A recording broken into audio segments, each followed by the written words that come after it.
이 시간 찬송가 163장 언제 주님 다시 오실는지 같이 찬양하시겠습니다. 이 시간 찬송가 163장 언제 주님 다시 오실는지 같이 찬양하시겠습니다.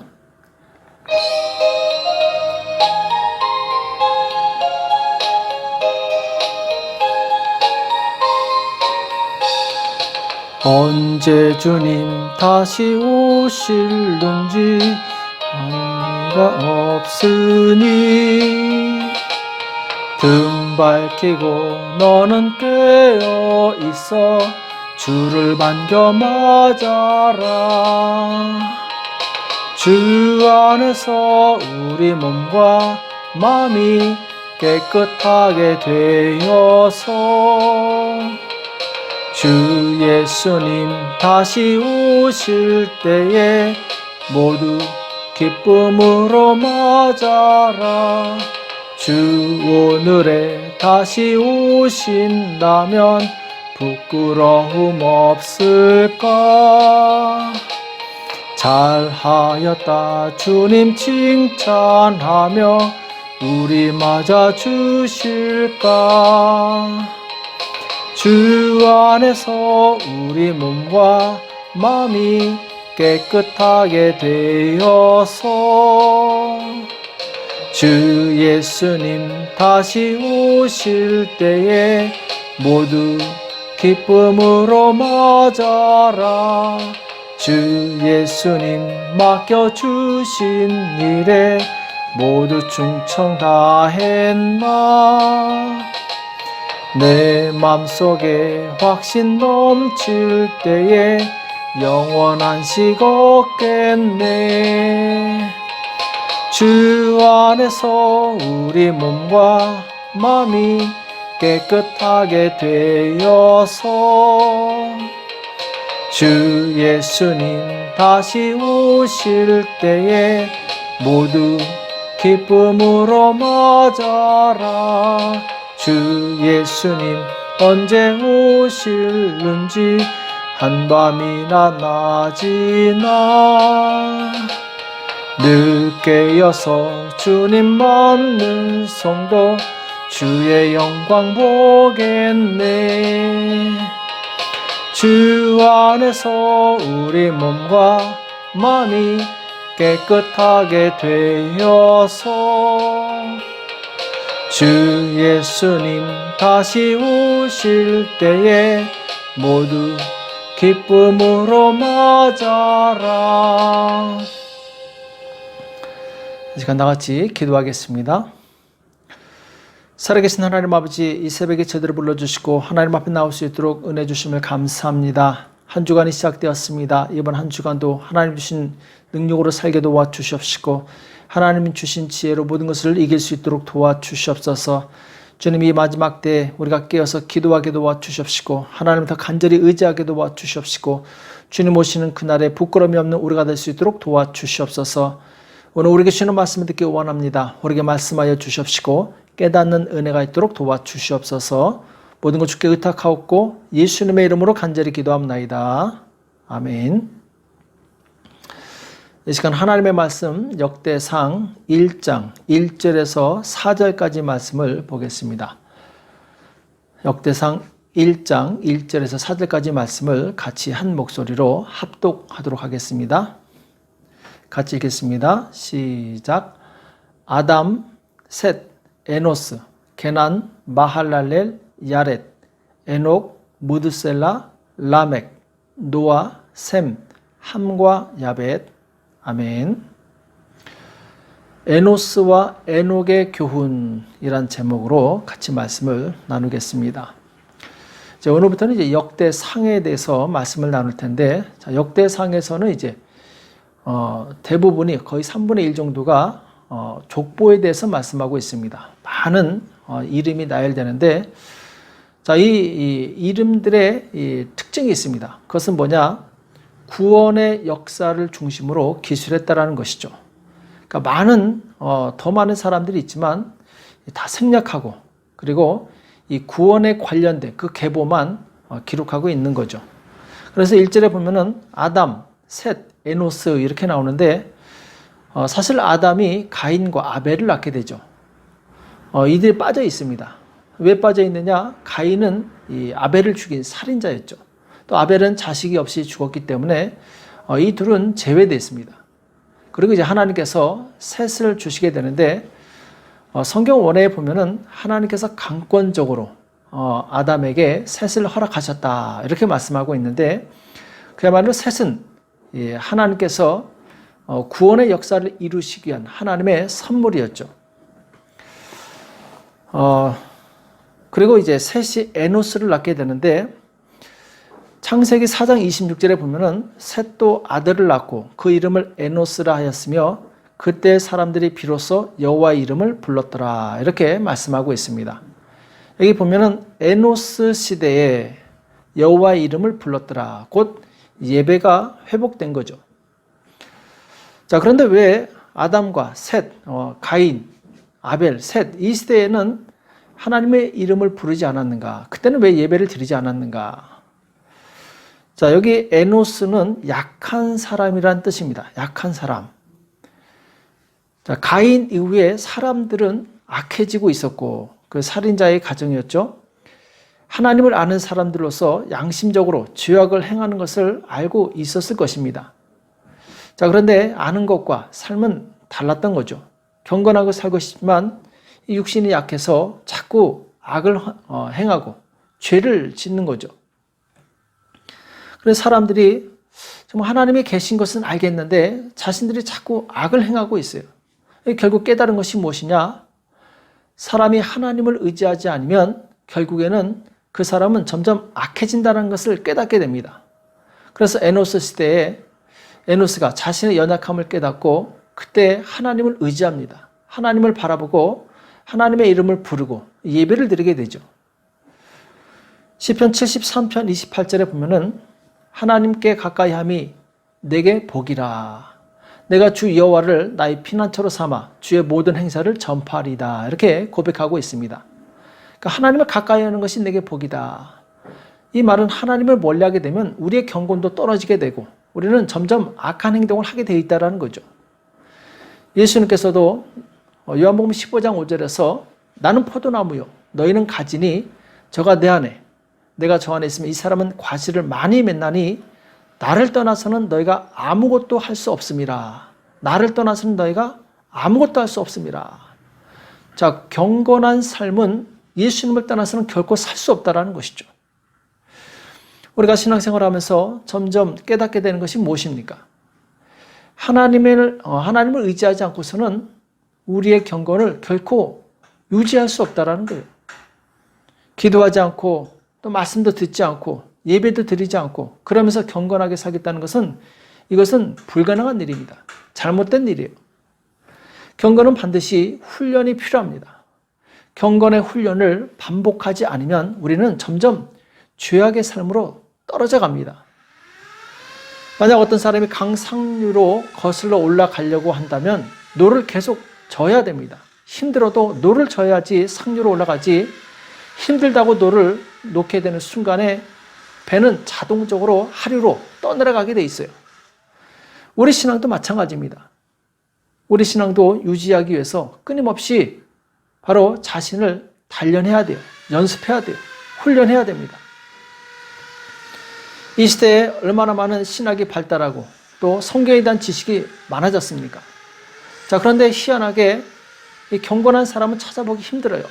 마치 홍수에 마실 물이 없다고 많은 사람들이 성경에 대한 지식은 있지만 경건한 사람은 찾아보기가 힘들다라는 것이죠.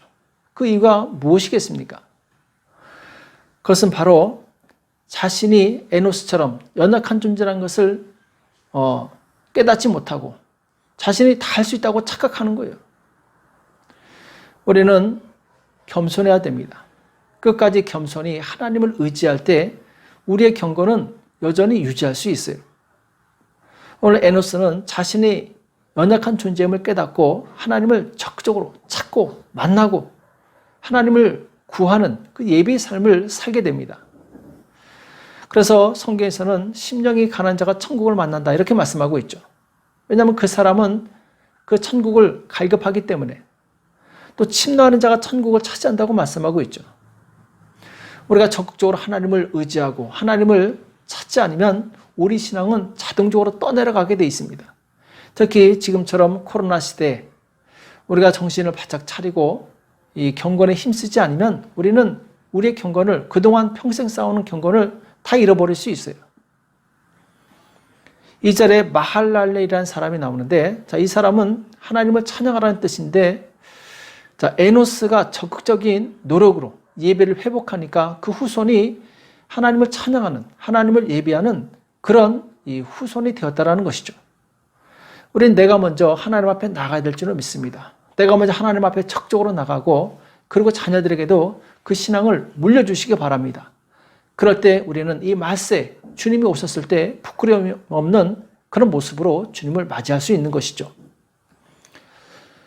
자, 오늘 또 에녹에 대해서 말씀을 나누겠는데, 3절에 보면 에녹이 나옵니다. 에녹은 성경에 보면 아담이 몇 세까지 살았냐면 930세까지 살았습니다. 그리고 에녹이 태어났을 때는 아담이 622세였어요. 그러니까 에녹은 아마 아담으로부터 이 창세기, 에덴 동산에서 이야기, 하나님에 대한 이야기를 많이 듣고 자랐겠죠. 자, 그런데 이 에녹이 아주 적극적으로, 본격적으로 신앙생활을 한 것은 그가 이 65세 때부터입니다. 우리가 잘 아는 것처럼 에녹은 이 엘리야와 더불어서 죽음을 통과하지 않고 유일하게 죽음 없이 이제 하늘로 간 사람인데, 에녹이 65세에 무드셀라를 낳게 되죠. 무드셀라는 이제 우리가 잘 아는 것처럼 성경에서 가장 오래 산 사람이죠. 969세까지 살았죠. 에녹이 65세에 무드셀라를 낳고 그 다음에 300년간 하나님과 동행하다가 하나님께서 강권적으로 그를 끌어올리십니다. 부르시죠. 자, 그럼 여기서 우리가 질문할 수 있겠죠. 왜 에녹은 무드셀라를 낳고 나서 하나님과 동행했는가? 왜 그 전부터 동행하지 않고 무드셀라를 낳은 다음부터 하나님과 아주 적극적으로 그렇게 동행했는가? 그것은 이제 이 무드셀라라는 이름을 지은 데서 힌트를 얻을 수 있습니다. 에녹이 아들 무드셀라를 이름 지을 때 그 무드셀라라는 이름은 원래 투창하는 사람, 창던지는 사람이죠. 그리고 전쟁, 심판, 이것을 의미합니다. 이 말은 하나님께서 에녹에게 계시를 주셨다라는 것이죠. 어떤 계시냐? 이 아이 때에 내가 세상을 심판할 것이다. 그 심판이 어떤 것인지 모르지만 하나님께서 준엄하게 이 세상을 심판하실 것이다. 이것을 바로 에녹은 깨달았던 것이죠. 유다서 1장 14절하고 15절에 보면은 아담의 7세손 에녹이 사람들에게 대하여도 예언하여 이르되 보라 주께서 그 수만의 거룩한 자와 함께 임하셨나니 이는 무사람을 심판하사 모든 경건치 않은 자의 경건치 않게 행한 모든 경건치 않은 일과 또 경건치 않은 죄인의 주께 거스려 한 모든 강팍한 말을 인하여 저희를 정죄하려 하심이라 하였느니라. 여기 보면은 아담의 7세손 에녹에 대해서 예언하셨는데 무슨 예언이냐? 바로 무사람을 심판하사 곧 에녹에게 그 아들 때에 세상을 심판할 것이라는 그런 계시를 받은 거죠. 자, 이때부터 에녹은 굉장히 긴장하게 됩니다. 그래서 이 하나님을 가까이 하고 하나님과 동행하게 되는데, 자, 종말이 있다라는 것이 우리의 신앙을 긴장하게 만듭니다. 우리가 학교에서도 시험이 있기 때문에 우리가 긴장하고 공부를 하게 되죠. 마찬가지입니다. 종말이 있다는 사실은 우리가 하나님 앞에 정신을 차리고 깨어있게 하는 그런 이 도구가 됩니다. 에녹은 365세까지 이 땅에 있었고 그 아들 무드셀라가 969세에 죽을 때 정확하게 그 해에 노아의 홍수가 일어납니다. 노아가 600세 되던 해였죠. 하나님의 이 말씀, 예언은 바로 노아 시대에 이루어지게 됩니다. 큰 심판이 임했고 홍수로 인해서 모든 인류는 다 멸망을 당하고 오직 노아와 그 아들, 세 아들과 그 자부들만 살아남게 되죠. 오늘 우리도 마찬가지입니다. 우리가 살고 있는 이 세상은 끝이 정해져 있습니다. 예수님께서 곧 오실 것이고 언제 오실지 모르지만 반드시 예수님은 이 땅에 다시 오실 것입니다. 이 사실을 우리가 알고 있다면 우리는 정신을 바짝 차리고 에녹처럼 바로 하나님과 날마다 동행하는 삶을 살아야 될 줄을 믿습니다. 예수님께서는 재림하실 때 이제 세상을 심판하시는 심판의 주로 오십니다. 이 세상을 심판하실 때 그 근거가 무엇이냐? 예수님께서 이 땅에서 하신 그 가르침, 그 말씀, 그것을 기준으로 세상을 심판하신다라는 거죠. 예수님은 우리의 마음과 생각까지 다 알고 계시는 분이십니다. 그래서 우리의 생각과 입술과 행동과 모든 것을 종합적으로 판단하셔서 세상을 심판하신다라는 거죠. 이 사실을 우리가 알면서도 방탕하게 살고 그리고 내 정욕대로 산다면은 그 심판은 더 크게 되어 있습니다. 주님의 심판을 무시하고 사는 사람들의 모습에 대해서 유다서 1장 16절에 나오는데 사람들은 원망하는 자며 불만을 토하는 자며 그 정욕대로 행하는 자라. 그 입으로 자랑하는 말을 내며 이를 위하여 아첨하느니라. 또 이 18절에 보면은 그들이 너에게 말하기를 마지막 때에 자기의 경건치 않은 정욕대로 행하며 기롱하는 자들이 있으리라 하였나니. 자, 마지막 때의 특징이 무엇이냐? 경건치 않은 정욕대로 사는 사람들이 있다라는 거예요. 남을 무시하고 불평하고 불만하고 그룹을 짓고 당을 짓고. 자, 19절에 나오죠. 이 사람들은 당을 짓는 자며 육에 속한 자며 성령은 없는 자라.